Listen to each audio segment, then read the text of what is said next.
आणि आता पाहूयात लोकसभेचा रणसंग्राम। माजी खासदार संजय निरुपम यांचा शिंदे गटामध्ये प्रवेश, मुख्यमंत्री एकनाथ शिंदेंच्या उपस्थितीमध्ये पक्षप्रवेश, 20 वर्षांनंतर शिवसेनेमध्ये स्वगृही परततोय संजय निरुपम यांची प्रतिक्रिया। सुप्रिया सुळे आणि सुनेत्रा पवारांना निवडणूक आयोगाच्या नोटिसा, खर्चामध्ये तफावत आढळून आल्यामुळे दोघींनाही 2 दिवसात कारणे दाखवा नोटीस। प्रेमाने मागितलं असतं तर हसत हसत सगळं दिलं असतं, नाती सांभाळायला शक्ती लागते, तोडायला लागत नाही, सुप्रिया सुळे यांची अजित पवार यांच्यावर टीका।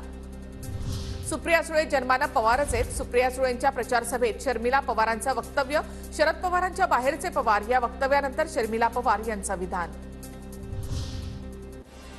चौकशी टाळण्याकरता सुशीलकुमार शिंदे आणि प्रणिती शिंदे भाजपत जातील, प्रकाश आंबेडकर यांचा दावा। विनोद तावडे, बावनकुळेंनी माझा प्रवेश निश्चित असल्याचं सांगितलंय, त्यामुळे मी 2 दिवसापासून प्रचारामध्ये सक्रिय झालो आहे, एकनाथ खडसे यांची प्रतिक्रिया। पालघरमध्ये हेमंत सावरांना उमेदवारी दिल्यामुळे राजेंद्र गावित नाराज, उमेदवारी जाईल अशी अपेक्षा नव्हती, गावितांची प्रतिक्रिया।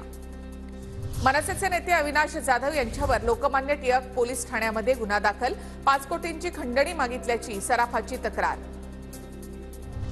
धाराशिवच्या राष्ट्रवादीच्या उमेदवार अर्चना पाटलांना दिलासा, निवडणूक आयोगाकडून क्लीन चिट, निवडणुकीमध्ये पैसे वाटप करत असल्याची ओमराजे निंबाळकर यांनी केली होती तक्रार।